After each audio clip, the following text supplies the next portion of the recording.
Imagine going insane in front of 70,000 people. These are the 10 unlawful football tricks that should be prohibited. And wait till you see how Ronaldo crushed one of the world's best defenders. But first, Di Maria ended a player's career in 5 seconds with an amazing skill move. Welcome back to another exciting video from SUPERINFOHIVE. Today's video is about 10 football skills that should be illegal. Before we start the video, please like, subscribe, and press the bell icon. At the end of the 2012-13 season, Barcelona's famous defender, Carlos Puyol, announced that it would be his last. Puyol had been at Barcelona for over 15 years, and now that he was leaving, the team was keen to give him a proper send-off, particularly in the upcoming match because it was the El Clasico. I'm sure Puyol expected a tremendous homage on the final day after this one. Angel Di Maria, on the other hand, was not willing to wait so long and opted to retire early. Wicked. Imagine forcing a 35-year-old man to perform the splits. Puyol was immediately injured and never played football again. Di Maria forced the defender to quit, but De Bruyne made the defender vanish. De Bruyne was representing his city squad when they faced United at Old Trafford in the 2020 Manchester Derby. And I'm guessing the United coach urged Phil Jones to keep a firm grip on De Bruyne throughout the game.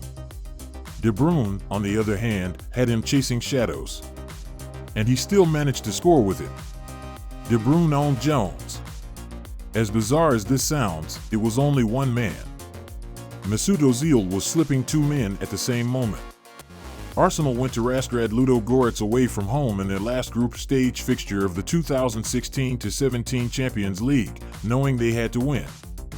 Mesut Ozil broke past the Ludogorets backline and was in with the score tied at 1-1 in the last minutes. With the pressure of qualifying for the knockout stage on the line, most guys would simply blast a shot at goal and hope for the best. But Ozil was constructed differently, and he had the Ludogorets backline on strings instead. Did I say 2? He had 3 players as puppets, not 2. Ivan Perisic had Antonio Rudiger on his backside twice the last time I saw a player slide like that. I know Roma versus Inter Milan is always a heated match, and I'm guessing Ivan Perisic figured he could get Rudiger to calm down a little because he's always quite active. So, when they arrived at the byline, Perisic gave him a swift ride twice. That looked like fun. Unless, of course, you're Rudiger.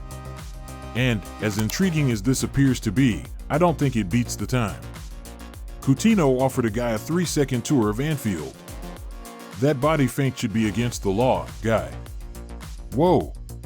It reminds me of the time Messi turned the No Camp into a skating rink simply to ice a man. In 2015, in the Champions League semifinals, Barcelona faced Bayern Munich, and a lot was at stake. It meant much more to Messi since a year before, he'd lost the World Cup final to a German squad that included Manuel Neuer and Jerome Boateng, and he'd be facing both of them on the same night. Neuer even went so far as to suggest he was going to show Messi who was boss. And that's when Leo became enraged. So he exacted revenge for 2, with Jerome Boateng on blade skates and Manuel Neuer in a yoga stance in the middle of the game. I need to ask Boateng why he collapsed like that, guy. Awesome meme stuff.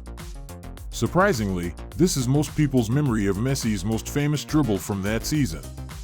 However, he was also destroying another guy at the same spot a few weeks ago. This time, Messi's Barcelona team faced Manchester City in the round of 16, and the City coach gave James Milner special instructions to detail Messi throughout the game. But you don't approach Leo because he'll make you appear silly in the end. Stupid, as James Milner was about to discover firsthand. Dribble is so insane that Pep believes his beard has vanished. I'm very sure this one came from Leo's mentor back in the day, the Samba King himself, the OG of dribbling. Ronaldinho was unstoppable in his prime. Every week, he would do a new trick. And he had men like myself willing to break ankles the following weekend simply to try it out. Ronaldinho slowed down toward the conclusion of his career, but it doesn't mean he lost his skills. And when Steven Gerrard tried to get near to him in a game against England in 2009, well, let's just say he slipped once more. That nutmeg was nasty, man. Brazilians are among the best in the world at dribbling and skill maneuvers. Fullbacks like Marcelo and Dani Alves are even developing new skill moves against each other. 360 degrees of insanity. I told you these Brazilians were high. It gets even better when you learn they now have Neymar. My homeboy Neymar has been known for one thing his entire career: shredding defenders to bits. When he arrived at PSG, some of the league's defenders decided to start targeting him in order to convince him to stop dribbling at them. Instead, this fueled Neymar's determination to beat them in 1v1s. Some guy from Strasbourg went way too hard on Neymar during a PSG league game. Instead of reacting, Neymar chose to get one over on him instead. Thanks for watching the video. If you enjoyed it, please like, share, and subscribe to our channel for more exciting content.